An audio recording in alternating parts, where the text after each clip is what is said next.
السلام علیکم ناظرین و حاضرین، میں مفتی منیر احمد آخون نیو یارک سے عرض کر رہا ہوں۔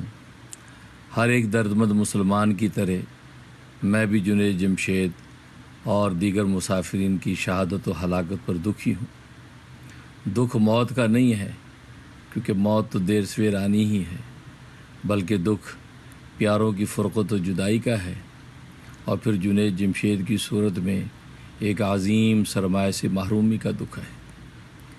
میں نے جیسی حادثے کی خبر سنی تو بے اختیار زبان سے نکلا کہ اوہو، اب پتہ چلا کہ اللہ نے جنید جمشید کو لیلائے کائنات سے مولائے کائنات کی طرف کیوں موڑا تھا، کیونکہ زندگی تھوڑی لایا تھا۔ اگر ہدایت نہ ملتی تو اس وقت گانے بجانے کے عروج پر ہوتا، اور موت آ گھیرتی تو خدا کے سامنے کیا منہ دکھاتا۔ اللہ نے عظیم کرم کر دیا۔ مجھے یاد ہے کہ توبہ کے دروازے پر پہلا قدم رکھتے ہوئے جنید جمشید میرے ابا جی شہید، حسن الاولیاء حضرت مولانا محمد یوسف لدھیانوی شہید قدس سرہ کی فلاح مسجد دستگیر نمبر 14 کراچی میں آئے تھے، اور ابا جی شہید انہیں گھر لے آئے، اور جنید نے اس وقت کے ولی سے دوائے دل اور روح کی تسکین کا سامان لیا۔ پھر کیا تھا، زندگی خوشگوار رنگوں میں بدلتی چلی گئی، اور اللہ والوں کی محفلوں کی رونق بننے لگا، کیونکہ ایک ولی کامل کی نگاہ جو پڑ گئی تھی۔